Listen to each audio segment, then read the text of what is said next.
हमारी यात्रा का ये अंतिम पड़ाव है और ये विशेष विशेष लीला स्थली है श्री चैतन्य महाप्रभु की। तो चैतन्य महाप्रभु जगन्नाथपुरी में निवास करते थे और प्रतिदिन चैतन्य महाप्रभु की दिनचर्या थी। जैसे हम कल गए थे गंभीरा में जिसको काशी मिश्र का आलय कहा जाता है। काशी मिश्र राजगुरु हुआ करते थे महाराज प्रतापरुद्र के। तो जब चैतन्य महाप्रभु संन्यास लेकर जगन्नाथपुरी पहुंचे और कल हमने सुना था कि किसके घर में रहे सर्वप्रथम सार्वभौम भट्टाचार्य के। तो चैतन्य महाप्रभु सार्वभौम भट्टाचार्य के घर में रहे और फिर चैतन्य महाप्रभु ने कहा 1-2 महीने के बाद कि मेरे जो बड़े भ्राता हैं, चैतन्य महाप्रभु के बड़े भ्राता, उनका नाम था विश्वरूप। तो उन्होंने संन्यास ग्रहण कर लिया था और संन्यास ग्रहण करने के उपरांत चैतन्य महाप्रभु कभी भी उनसे मिले नहीं, मुलाकात नहीं हुई। और उसके बाद चैतन्य महाप्रभु ने अपने माता पिता को वचन दिया था, क्योंकि जब विश्वरूप ने संन्यास के लिए घर छोड़ के भाग गए तो उनकी माता सची माता जगन्नाथ मिश्र, उनके पिता बहुत क्रंदन करने लगे, दुखी हो गए। तो ये जो निमाई पंडित थे चैतन्य महाप्रभु, उन्होंने अपने पिताजी का हाथ पकड़ा और कहा, पिताश्री मैं हूँ, मैं आपकी देखभाल करूंगा। अभी इनको नहीं पता ये बेटा भी आगे चल के क्या करने वाला है, संन्यास लेने वाला है। तो कुछ समय बीतता है, जगन्नाथ मिश्र इस जगत से अप्रकट हो जाते हैं और फिर चैतन्य महाप्रभु संन्यास ग्रहण करते हैं और अपने माता पत्नी विष्णुप्रिया का भी त्याग करते हैं और जगन्नाथपुरी आते हैं। सार्वभौम भट्टाचार्य को कहते हैं कि मुझे ना मेरे बड़े भ्राता को ढूंढना है, उनसे मिलना है। तो ये महाप्रभु का बाह्य कारण था अपने भाई को मिलने का, लेकिन चैतन्य महाप्रभु को पता था कि उनके ब्रदर्स, उनके जो भाई हैं विश्वरूप, वो भी संसार से क्या हो गए हैं, अप्रकट हो गए हैं। लेकिन महाप्रभु ने किसी के समक्ष ये प्रकट नहीं किया। उन्होंने कहा मैं दक्षिण भारत की यात्रा करना चाहता हूँ, जिसमें पूरे दक्षिण भारत का भ्रमण करके मैं ढूंढूंगा, उनको मिलूंगा। तो सार्वभौम भट्टाचार्य को कहा कि मैं आपका बहुत ऋणी हूँ, आपने मुझे जगन्नाथपुरी में वास्तव्य करने का स्थान दिया, मेरी देखभाल आदि की। मुझे आप परमिशन दीजिए कि मैं जगन्नाथ दक्षिण भारत जाना चाहता हूँ। तो सार्वभौम भट्टाचार्य ने जैसे ये शब्द सुने ना कि ये दक्षिण भारत की यात्रा करना चाहते हैं, अभी तो आए हैं नवद्वीप मायापुर से और अभी जाना चाहते हैं, तो बहुत दुखी हो गए, मानो कोई बिजली उनके सर में गिरी हो। तो वो कहते नहीं आप और कुछ दिन के लिए रुक सकते हैं। चैतन्य महाप्रभु मना नहीं कर पाए। क्यों नहीं मना कर पाए? क्योंकि सार्वभौम भट्टाचार्य का सेवा का भाव इतना अधिक था कि उनके सामने महाप्रभु मना नहीं कर सके।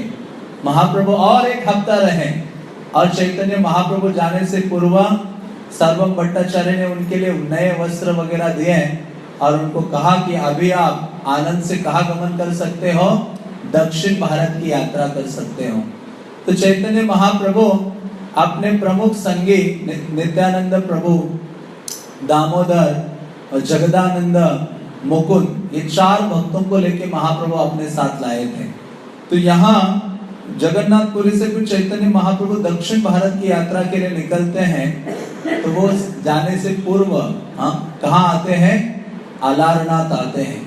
चैतन्य महाप्रभु दक्षिण भारत की यात्रा यहाँ से शुरू करते हैं। यहाँ चैतन्य महाप्रभु 1 रात्रि के लिए निवास करते हैं और निवास जब उन्होंने किया तो चैतन्य महाप्रभु ने यहाँ बहुत उदंड कीर्तन किया। इतना कीर्तन किया कि सारे चारों ओर से हजारों गांवों से लोग यहाँ एकत्रित हो गए श्री चैतन्य महाप्रभु को देखने के लिए, उनके कीर्तन सुनने के लिए। और इतने सारे लोग आनंद से हरि बोल का उच्चारण कर रहे थे। तो नित्यानंद प्रभु ने भविष्यवाणी की और वो वास्तव में प्रभुपाद के द्वारा पूर्ति हुई। कृष्णदास कविराज वहां लिखते हैं कि नित्यानंद प्रभु ने सोचा कि अभी ये बाढ़ आ गई है और ये जो कीर्तन ऐसा जो यहाँ हुआ है ये नगर और ग्राम में होगा। ये भविष्यवाणी नित्यानंद प्रभु ने यहाँ किए थे।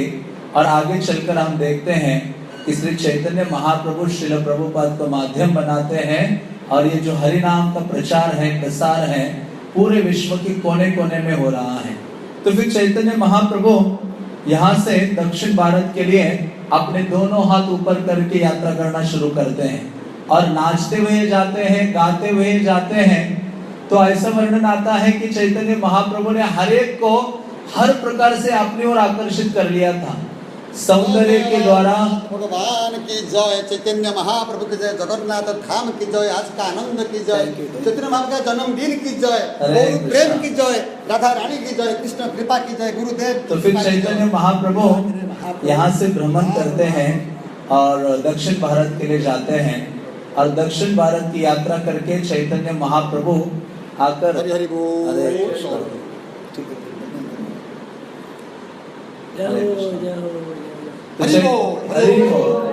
तो चैतन्य महाप्रभु फिर दक्षिण भारत से वापस आने वाले थे।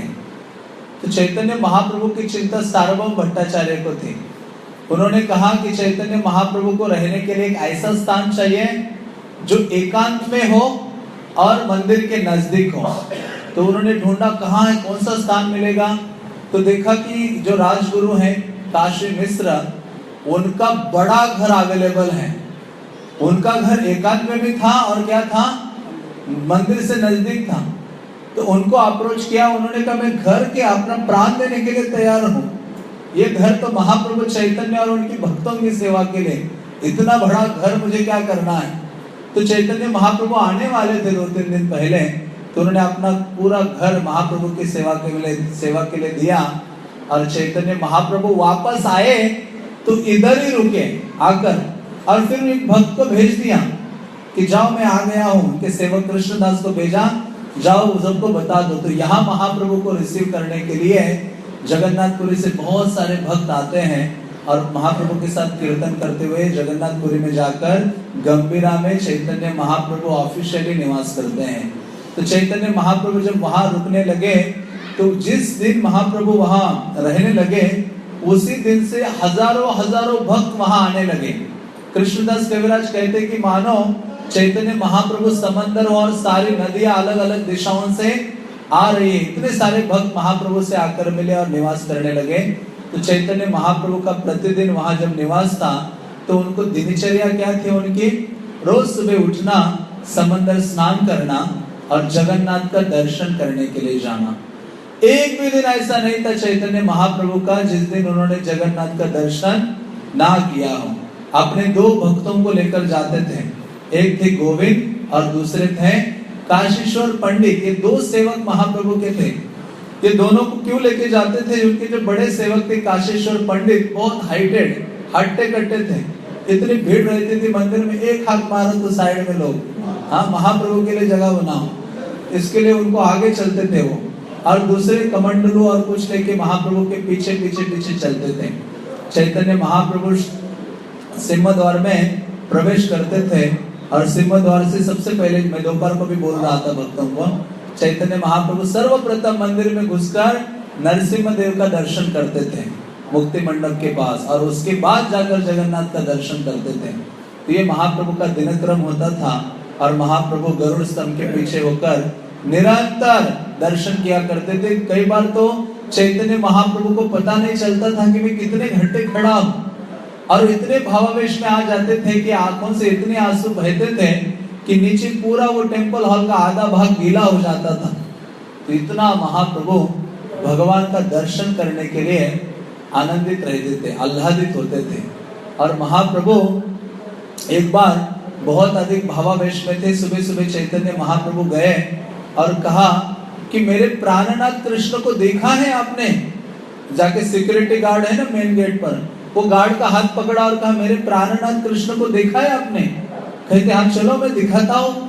सिक्योरिटी गार्ड ने हाथ पकड़ा चैतन्य महाप्रभु का, कहते चलो चलो मैं आपको दिखाता हूँ। अंदर ले गए और जगन्नाथ जी के सामने खड़ा कर दिया। कहते यही है आपके प्राणनाथ। चैतन्य महाप्रभु इतने आनंदित हो गए, उसका आलिंगन कर दिया उस व्यक्ति का। तो ऐसे चैतन्य महाप्रभु जगन्नाथ को देखने में निरंतर मग्न रहते थे। लेकिन एक ऐसा समय आता है जब चैतन्य महाप्रभु जगन्नाथपुरी को क्या करते हैं, छोड़ते हैं, दुखी हो जाते हैं। और वो कौन सा समय है? ज्येष्ठ पूर्णिमा।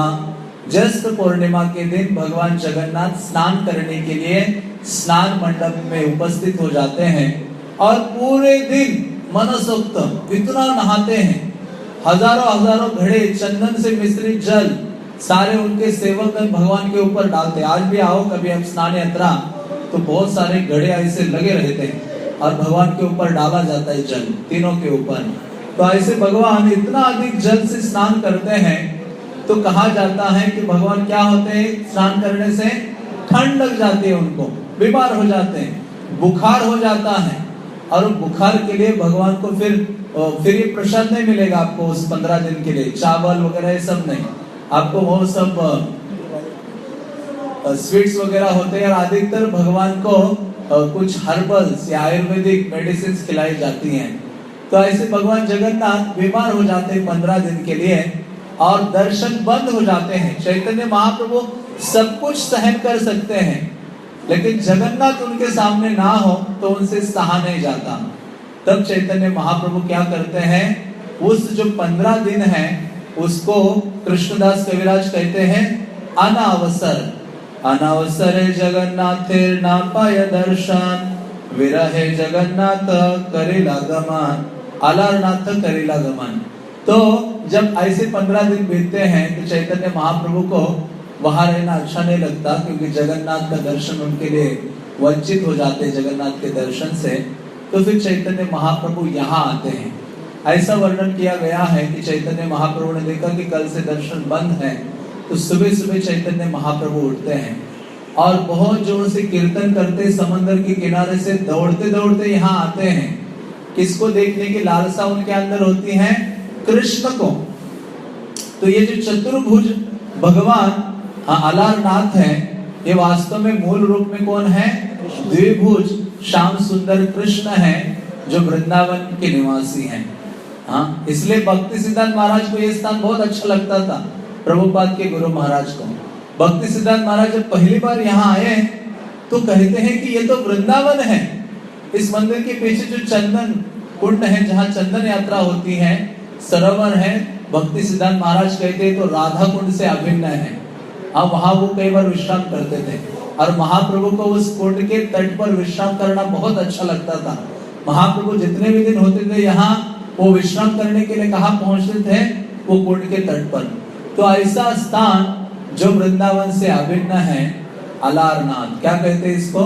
अलारनाथ। वैसे ये अलारनाथ अपभ्रंश है, इसका ओरिजिनल नाम अलवरनाथ है या फिर ब्रह्मगिरी इसे कहते हैं। शास्त्रों में वर्णन आता है कि शायद सत्य युग या कौन से युग में ब्रह्मा जी ने बहुत अधिक तपस्या की थी भगवान के लिए।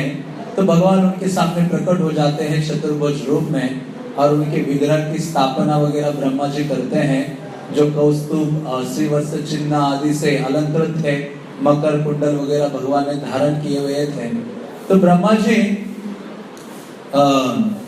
उनकी उपासना या उनकी स्थापना करते हैं और आगे चलकर फिर उनकी सेवा के लिए ब्राह्मण को लगाया जाता है, ब्राह्मण सेवा में लगाए जाते हैं। तो ब्राह्मण सारे कहाँ से लाए गए थे? दक्षिण भारत से। तो दक्षिण भारत में जो अलवर जो भगवान नारायण है, दक्षिण भारत में जो डिवोटीज है, वैष्णवास है, उनको अलवर कहा जाता है। और ऐसे 12 अलवर हुए हैं। कितने अलवर हुए हैं? 12 अलवर हुए हैं। तो उनमें से एक श्री अलवर है। तो अलवर शब्द का अर्थ है, श्रीपद रामानुजाचार्य कहते हैं, जो कृष्ण भावना में पूरी तरह से डूबा हुआ है, कृष्ण कॉन्शियसनेस में जो पूर्ण रूपेण निमग्न है, उसे अलवर कहते हैं। जैसे हम जनरली गोस्वामी शब्द यूज करते हैं, तो वहां अलवर शब्द यूज करते हैं। तो ये अलवर हुए थे 12 महान भक्त दक्षिण भारत में, श्री संप्रदाय में कलियुग के शुरुआत के 100 और 150 साल में। उनमें से एक अलवर से हम परिचित है इस्कॉन में। वो कौन से अलवर है? कुलशेखर अलवर, जिनका बुक प्रभुपाद ने दिया मुकुंद माला स्तोत्र, जिसमें प्रभुपाद की फेवरेट प्रार्थना हुआ करती थी, कृष्णा तुदीय पद पंकज पंजरांतम अद्यव में विशतु मानस राजहंस प्राण प्रयाण समये कफवात पित्ते कंठावरोधन विदो स्मरणम कुतस्ते। तो प्रभुपाद कभी कभी अकेले इस प्रार्थना का वर्णन उच्चारण करते थे जो राजा कुलशेखर ने गाए थे त्रिवेंद्रम में, जो अनंत पद्मनाभ है उनके लिए। तो वहां कुलशेखर कहते कि हे भगवान, अभी मैं ठीक हूँ, मेरा स्वास्थ्य वगैरह ठीक है, मेरा मन आपके, मेरा हंस रूपी मन आपके चरण कमलों में लगा हुआ है, तो अभी मुझे शरीर छोड़ने का ये करो, परमिशन दो। एक प्रकार से मैं अभी शरीर छोड़ू तो अच्छा है, क्योंकि जैसे वृद्धावस्था आएगी तो बहुत ही कठिन होगा आपका स्मरण करना। कंठा विरोधन विदो, कंठ मेरा कफ वात पित्त आदि से भर जाएगा। तो वैसे ही वही जो अलवराज है, उन्हीं के ब्राह्मण आज यहाँ आते हैं और उनकी सेवा करते हैं। राजा उनकी सेवा के लिए सब कुछ अरेंजमेंट करते हैं, जमीन आदि बहुत सारी चीजें अवेलेबल कराते हैं। और कालांतर में वो भी फैमिलीज बढ़ जाती है और वो सब चीजें कम होती हैं। तो प्रतिदिन एक ब्राह्मण याचना भिक्षा के लिए बाहर जाते हैं। तो ऐसा वर्णन आता है कि एक जो ब्राह्मण थे, उनके एक पुत्र थे जिनका नाम था मधु। तो ये वो ब्राह्मण एक दिन भिक्षा याचना के लिए गए बाहर। उन्होंने अपने पुत्र को कहा कि हे मधु, आज क्या करना, भगवान को तुम भोग लगा देना। तो उन्होंने कहा ठीक है, भोग लगाना में थाली लेकर रखना ही है भगवान के सामने। तो इनको कुछ पता नहीं था इस बालक को, लेकिन पिता के आदेश पर पिता तो चले गए, वो भोग लगाने के लिए गए। वो बालक, उनके माँ ने बहुत सारे व्यंजन बना के दिए थे और भगवान अलारनाथ के सामने ऐसे रख दिया। उन्होंने कहा भगवान आप इसको स्वीकार कीजिए, खाइए। अरे थोड़ा साइड में जाकर खड़े हो गए। थोड़ी देर के बाद आए, देखा अरे प्लेट वैसे की वैसे ही है, कुछ भी खाया नहीं है भगवान ने। तो उन्होंने कहा भगवान आप शायद बड़े लोगों के हाथों से खाते हो, मैं छोटा हूँ इसलिए नहीं मेरे हाथ से खा रहे हो। वो रोने लगे वहां, कहते आपको अभी मेरे सामने खाना होगा। तो भगवान सही में झुक जाते हैं, चतुर्भुज रूप में झुके। आप देखो कितने ऐसे लगते होंगे। हमें तो 4 हाथ मिले प्रसाद खाने के लिए तो भी कम है, 2 हाथों में इतना आनंद अनुभव करते हैं। तो भगवान झुकते और खाने लगते, पूरा प्लेट का सफाया कर दिया। और मधु इतना नाचने लगा, आनंदित होकर खाली प्लेट माता जी के पास ले गया। मदर को कहा कि ये रहा, भगवान को खिला के आ गया। उनकी माँ पहली बार आश्चर्यचकित हो गई कि कभी प्लेट खाली नहीं आती। प्रसाद मतलब भगवान ने खाया में यथारूप वापस आ जाती हैं। तो जो मधु है उसको पूछती है कि सही में तुमने खाया या भगवान ने खाया? तो कहते नहीं नहीं भगवान ने खाया। तो उनके पिता बाद में आते हैं और फिर कहते हैं कि प्रसाद कहाँ है, क्योंकि उनके पास इसके अलावा कुछ और नहीं था खाने के लिए, अदरवाइज वो भूखे रहेंगे। तो वो स्वीकार करते हैं। वो कहते हैं, उनकी मदर कहती है मधु की, वो कहती है कि वो तो कह रहा है कि भगवान ने खा लिया अलारनाथ ने। तो कहते हैं अभी देखता हूँ मैं कैसे खा लिया, इसने अपने मित्रों को बांट दिया होगा। तो फिर एक पॉट, एक बर्तन में गरम दूध डाल देते, खीर, और खीर उसके पास देते हैं और वो कहते हैं कि आप जाओ भगवान को खिलाओ। और ये जो ब्राह्मण है ये छुप के देख रहा था विंडो से। तो जब वो विंडो से देख रहा था, भगवान ने, ये मधु गया, उन्होंने वो खीर का पात्र बर्तन रखा और भगवान को कहा भगवान देखो अभी ये लोग मुझे फिर से, इनका विश्वास नहीं है, इन लोगों ने मुझे कहा है कि फिर से क्या करो, अब अर्पित करो ये। तो भगवान ने जैसे वो गरम खीर का उनके सामने रखा, भगवान के सामने, जो मधु ने जब याचना की, प्रेम की भावना जिसके हृदय में है, जैसे उनके हृदय में थी, किनके? विदुर पत्नी। हाँ, विदुर, वहां भगवान 56 भोग नहीं खाए, किसके घर में? दुर्योधन के। लेकिन इनके घर में जाकर केले खाने पड़े भगवान, केले नहीं खाए, केले के छिलके। वो विदुरानी, भगवान आए तो इतनी आनंदित हो गई विदुरानी। उन्होंने कहा कुछ है नहीं, घर में केले पड़े हैं, सबसे सस्ता काम गैस को गिराने का, पेट भी भर जाता है। हाँ, हमारे ब्रह्मचारी यात्रा में जाते कई बार कुछ नहीं होता खाने के लिए, केले खा लेते हैं, भूख भी मिट जाती है और आनंद भी आता है। तो वैसे ही जब ये केले निकाल रहे थे और भगवान के मुख कमल को देखते जा रहे विदुरानी, और वो केले छिलका निकाल रही है, छिलका निकाल दिया, भगवान के मुख कमल को देख रहे, केला निकाल के डाला और क्या खिलाया, जैसे मानो गाय को खिला रही है। हाँ, छिलका तो भगवान खा रहे। तो विदुर आ गए। विदुर ये दृश्य पहले खड़े होकर देख रहे थे कि ये क्या चल रहा है, मेरी पत्नी तो अभी केले की छिलका खिला रही है। उसने कहा चुप, साइड हो जाओ, अभी मैं खिलाता हूँ। डांट लगाई उसको। विदुर को लगा भगवान मुझसे बहुत प्रसन्न हो जाएंगे क्योंकि मैं अभी क्या खिलाऊंगा, केले। तो विदुर ने केला खिलाना शुरू किया। कृष्ण कहते विदुर, जो आनंद छिलकों में था वो आनंद तुम्हारे इस केले में नहीं है।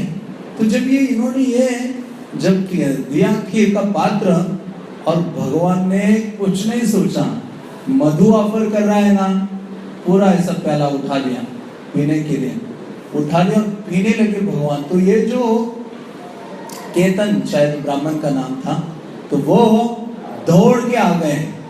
भगवान कहा सारा पी लिया तो हमारे लिए क्या बचेगा। हाँ, ऐसा कहते हैं।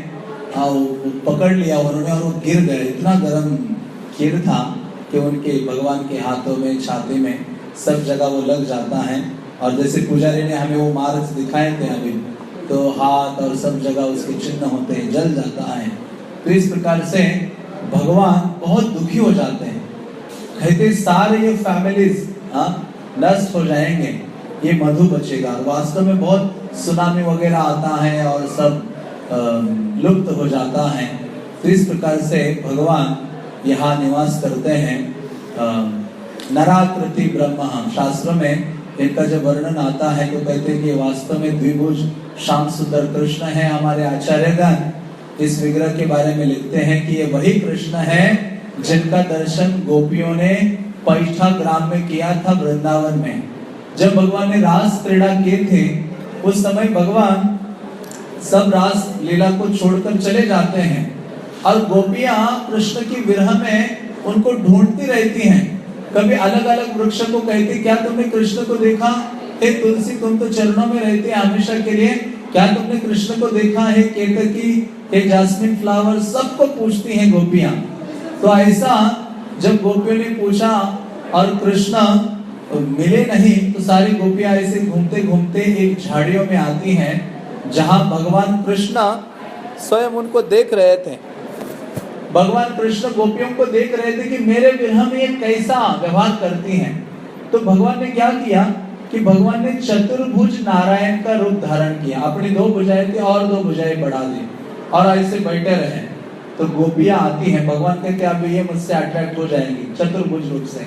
गोपियां आती कहते हे नमो नारायणा, आपको दंडवत प्रणाम। बताइए हमारे कृष्ण कहाँ हैं? आपसे कुछ लेना देना नहीं है हमें, हम किससे प्रीति रखते हैं? कृष्ण से।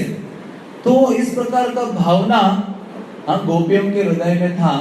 और वह वर्णन आता है कि वही जो भगवान चतुर्भुज नारायण बन के बैठे थे, वहां श्रीमती राधा रानी आती है और राधा रानी दूर से देखने मात्र से कृष्ण के पास शक्ति नहीं है कि वो अपने 2 भुजाओं को बना के रखे। राधा रानी जैसे नजदीक आ गई, उनकी 2 भुजाएं क्या हो गई? गायब हो गई। हाँ, वो द्विभुज रूप में बने रहे। तो वास्तव में वो कहते हैं कि चैतन्य महाप्रभु श्रीमती राधा रानी का मूड या भाव को धारण किया है, उनकी अंग कांति है। तो वो चतुर्भुज नारायण की ओर कैसे आकृष्ट हो सकते हैं, या महाप्रभु क्यों चतुर्भुज नारायण को देखना चाहेंगे? तो चैतन्य महाप्रभु जो राधा रानी के भाव में है, वो द्विभुज श्याम सुंदर कृष्ण को ही देखने में अनुराग रखते हैं। तो ऐसे इसी कारण से चैतन्य महाप्रभु जगन्नाथपुरी में जब 15 दिन दर्शन नहीं होता, उस समय यहाँ आते हैं और यहाँ आकर भगवान का क्या करते हैं? दर्शन करते हैं। इसलिए चैतन्य चरितामृत में लिखा है, स्नान यात्रा देखी प्रभुर हैल बड़ा सुख, ईश्वरेर अनवसरे पाइल बड़ा दुख, गोपी बावे विरहे प्रभु व्याकुल हैया, आलालनाथे गेला प्रभु सवारे छाड़िया। तो भगवान सबको छोड़कर यहाँ आ जाते हैं आलालनाथ में। और जब चैतन्य महाप्रभु बहुत अधिक विरह वेदना से व्याकुल थे, विरह का मतलब है उनके शरीर में इतना अधिक ताप हो गया था, चैतन्य महाप्रभु यहाँ भगवान को देखने मात्र से उनको दंडवत करते हैं, प्रणाम करते हैं तो आपने शिला देखा होगा, प्रभु जी ने आपको महिमा सुनाई होगी वहां। तो वहां आकर चैतन्य महाप्रभु क्या करते हैं, भगवान को दंडवत करते, उनका सारा शरीर के ताप के कारण, भाव विकार आदि के कारण वो जो पत्थर है वो पिघल जाता है और महाप्रभु के सारे चिन्ह उस पर, बॉडी के चिन्ह प्रकट हो जाते हैं। तो इस प्रकार से चैतन्य महाप्रभु यहाँ अपना जो प्रेम भाव है वो प्रकट करते हैं। और ये स्थान बहुत विशेष है। भक्ति सिद्धांत महाराज ने यहाँ जब आए तो यहाँ उनका मठ नहीं था। भक्ति सिद्धांत महाराज कुछ दिन यहाँ रहे और उन्होंने, उनके हृदय में भावना आई कि मुझे यहाँ गौड़िया मठ की स्थापना की है। तो उन्होंने यहाँ गौड़िया मठ की स्थापना की है। हम जाएंगे दर्शन करने के लिए। और फिर ये जो दीवार, ऐसे वर्णन आता है उनके बायोग्राफी में कि भक्ति सिद्धांत महाराज ने उस समय इस टेम्पल का ये जो कंपाउंड आदि है वो बनवाया। जो लगे हुए थे मिस्त्री वगैरह, उनको बीड़ी रोल करके दिया। किसने? भक्ति सिद्धांत महाराज ने। कहा कि वो टाइम बाउंड था कि मुझे आप इतने दिनों में काम कंप्लीट ही करो। मतलब भक्ति सिद्धांत महाराज ने सब सेवा करने के लिए तत्पर थे। और आगे चलकर गौर गोविंद महाराज जो प्रभुपाद का सेंटेनियल था 1996 में, प्रभुपाद को 100 साल हुए थे प्रकट होकर। तो उस समय ये जो मंडप देखते ना हमारे पीछे हैं, वो प्रभुपाद के शिष्य जो भुवनेश्वर टेम्पल जिन्होंने बनाया, गौर गोविंद महाराज ने इस मंडप की निर्माण कराया था यहाँ अलारनाथ या अलारनाथ की सेवा में। तो ये विशेष स्थली है जहाँ हमें शक्ति मांगनी चाहिए। एक तो अपने भगवत भक्ति के लिए और दूसरा प्रचार कार्य के लिए, क्योंकि नित्यानंद प्रभु ने यहाँ ही भविष्यवाणी की थी कि आगे चलकर कृष्ण भावना का, इस हरि नाम का प्रचार नगर नगर और ग्राम ग्राम में होगा। और महाप्रभु की खासियत थी, एक बार जगन्नाथपुरी में कुछ भी हो जाता था ना, गुस्सा आता था महाप्रभु को, तो कहते मैं तुम सबको छोड़ के कहाँ जाऊंगा रहने के लिए? अलारनाथ। 3 बार बोला था इसे। हरिदास ठाकुर के समय, नहीं, छोटा हरिदास के समय, और एक जो गोपीनाथ पट्टनायक ने कुछ ऐसी हरकत की थी उस समय भी चैतन्य महाप्रभु ने कहा आप लोग मुझे तंग करोगे तो मैं किसी को साथ नहीं ले जाऊं, मैं अलारनाथ शिफ्ट हो जाऊंगा, वहां जाके रहूंगा। हाँ, तो ऐसे थे महाप्रभु। तो महाप्रभु को बहुत प्रिय स्थले थी। हरे कृष्णा कृष्णा कृष्णा हरे हरे, हरे राम राम राम हरे हरे कृष्णा कृष्णा कृष्णा हरे हरे, हरे